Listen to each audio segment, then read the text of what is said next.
Hello મિત્રો, share બજારની વાતોમાં મિત્રો બજાર સડસડાટ આગળ વધી ગયું છે. સેન્સેક્સ અને નિફ્ટી ગુડ વધી રહ્યા છે, પણ મિડકેપના શેરો કાલે ખૂબ ઘટ્યા હતા. બધા શેરોમાં ઘટાડો હતો અને આજે ગિફ્ટ નિફ્ટી 26,047 50 પોઈન્ટના વધારા સાથે દેખાઈ રહ્યો છે. સેન્સેક્સ કાલે વધ્યો હતો, નિફ્ટી સપાટ હતી, મિડકેપમાં થોડો ઘટાડો હતો અને રિલાયન્સ પાવર મિત્રો 28 રૂપિયાથી સતત 5% સર્કિટ લાગી છે અને 42 ઉપર પહોંચ્યો. હવે મોટા ભાગના શેરોમાં કાલે ઘટાડો હતો, મિડકેપના શેરોમાં. અને આપણે 2 શેરોની વાત કરવી છે. એનટીપીસી 417 ઉપર છે, 400 થી 417 2 દિવસમાં પહોંચી જશે. તો તમારું લાંબા સમયનું વિઝન હોય તો આ કંપની સારી છે, મોટી કંપની છે. એનું માર્કેટ કેપ છે 4,22,871, EPS છે 22.78, પીએસ છે 19.75 અને સેક્ટરનો પીએસ 26. એક શેર દીઠ 22 રૂપિયા કમાણી છે.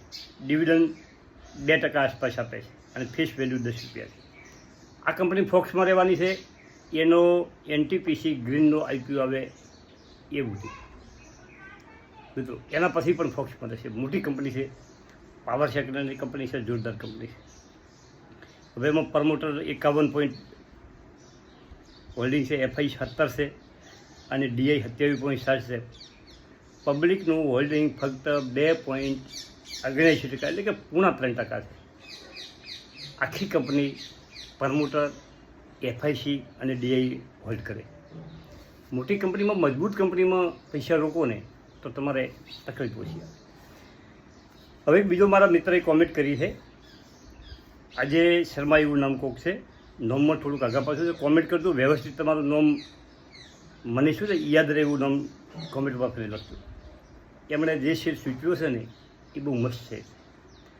આ શક્તિ પંપ એ મને એવું છે ચોક્કસ કે સબમર્સિબલની જે મોટરો આવે છે, આ મોટર બનાવે અને વિદેશમાં ખૂબ નિકાસ એની છે.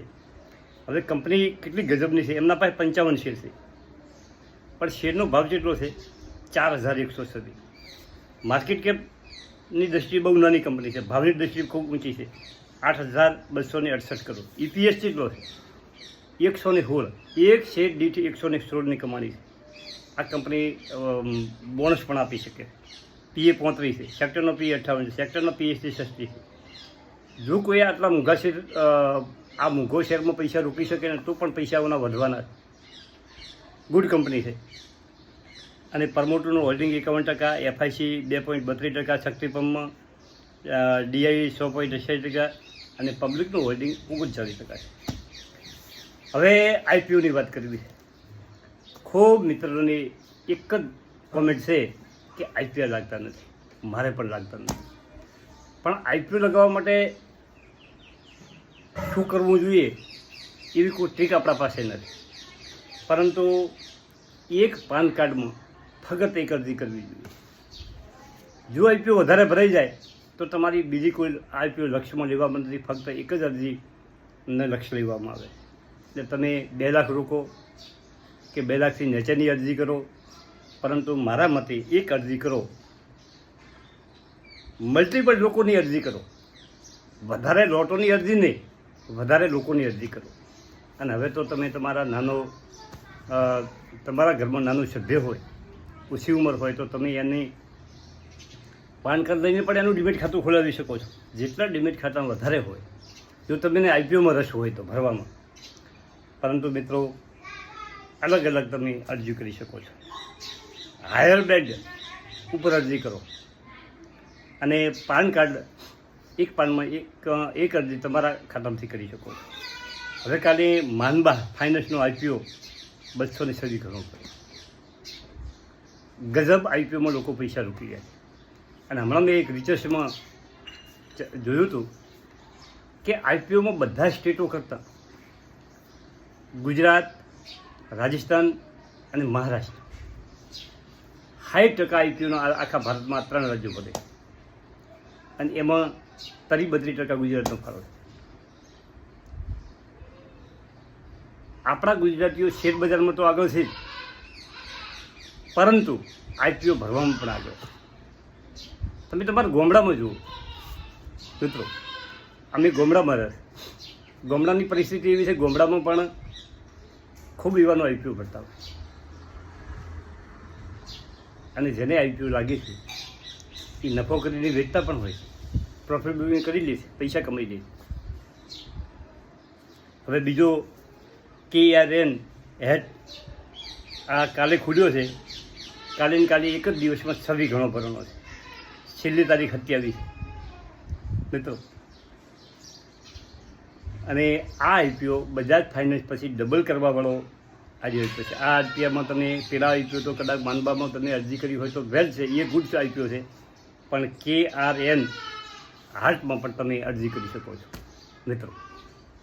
2 આઈપીઓ સારા છે, અને હવે ભવિષ્યમાં પણ આઈપીઓ સારા આવે છે. તમારા પાસે કુટુંબમાં કોઈને પાન કાર્ડ કઢાવી અને બેંક સાથે ડીલ કરી અને તમે નવા સભ્યનો પણ આમાં ઉમેરો કરી શકો છો.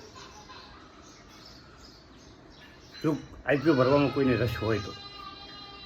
અને મિત્રો, શેરબજારમાં જે શાંતિ રાખે, શેરબજાર ભાગી જાય છે, છબી પહોંચ્યું છે, 27 પહોંચશે, 30 પહોંચશે ધીમે ધીમે, પરંતુ સારી કંપનીઓ છે. આ શક્તિ પંપ જેવી કંપની તમે જો નીચેથી લીધેલી હોય તો કેટલું રહી.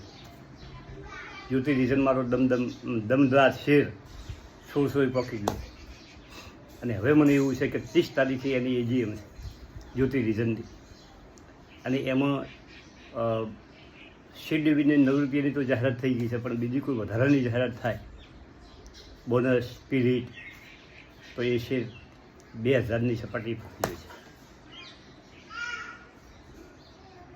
એના પછીના વોકડા, સપ્ટેમ્બરના વોકડા કેવા આવે છે, એમાં વધઘટની બધી મદદ રહેલો છે. તો તમારા પોર્ટફોલિયોમાં સારા શેરો હોય, દમદાર વધતા હોય, સારું રિટર્ન આપતા હોય મિત્રો, વર્ષ દરમિયાન વધઘટ તો શેરમાં રહેવાની, પણ તમને ઓલ ઓવર કોઈ પણ કંપની, સારી કંપની 25-30% વર્ષે રિટર્ન આપે ને તો ગુડ કંપની કહેવાય. પરંતુ આપણું માનસ કેવું થઈ ગયું છે, કેમ ડબલ નથી થતો, કેમ 3 ગણો નથી થતો. પણ મજબૂત કંપની ધીમે ધીમે વધે, પણ જેમાં ઓપરેટરને બીજા કોઈ દાખલ થશે છે ને, એની ઝડપી ઊંચી લઈ જાય ને એ ઝડપી પાછી આવે છે. નાની કંપનીઓમાં આવું ખૂબ થાય છે, અને આપણે બધા ગુજરાતીઓ નાની કંપની ખરીદે, આપણે બધાની 100થી નીચે કંપની હોય એમાં રસ છે મિત્રો. મને પણ એમાં રસ છે, હું તમને એ તો કહું, પણ મને પણ એવી રસ. હું એ સતત શું કરતો હોઉં છું, ગોતતો જ હોઉં છું. 20 રૂપિયાવાળી, 25 રૂપિયાવાળી, 8 રૂપિયાવાળી, 10 રૂપિયાવાળી કંપનીઓ ગોતતો. મારા રડારમાં આવી કોઈ કંપની આવે છે ને તો હું તમને મૂકી દઈશ. અને પેલી 8 રૂપિયાની જે કંપનીવાળી છે એ કંપનીના શેર મને સરસ ગમતો હતો, સારો હતો, પણ એમાં ઘટાડો ચાલુ થયો. હવે ઘટીને કેટલે જાય છે એના પછી હું વિડીયો બનાવું, ઘટીને જો વધવા મળે તો તમારી સામે મૂકી દઉં મિત્રો. હવે શેર બજારમાં તો એવું છે, મેં ગમે એટલું રિસર્ચ કર્યું હોય, પણ વેચવાવાળા હાવી થઈ જાય તો કંપનીને વેચે લઈ જાય, અને લેવાવાળા કંપનીમાં દાખલ થઈ જાય, અને કંપની એવું ધારે કે મને તો ઊંચો ઉપાડવો જ છે, તો એ કંપનીના ફંડામેન્ટ ઓછા વધતા ગમે એવો હોય પણ એને ઓછો ઉપાડી, આ બધું ચાલતું હોય. એટલે સાચવીને ટ્રેડ કરવાનું. આવી કંપનીઓમાં જેના ફંડામેન્ટમાં કોઈ ઠકાણું ન હોય એવી કંપનીમાં નફો બુક કરી લેવાનો. મજબૂત કંપની લોંગ ટાઈમ રાખવાની. ધારો કે આ શક્તિ પંપ જેવી કંપની છે, ભલે 58 શેર પડ્યા કે 55 હોય, રાખવાના. 4126 રૂપિયા ઉપર ચાલે છે. તમે આ શબ્દો યાદ રાખ્યો, તમારે આવતા સપ્ટેમ્બર સુધી તમને આ કંપની સારું પ્રોફિટ આપશે. દર વર્ષે તમને 35% રિટર્ન મળતું હોય તો તમારે બીજે પૈસાનું શું બોનસ આપશે, અને આ કંપની તમને સારું રિટર્ન આપી શકે છે. થેન્ક યુ, આભાર.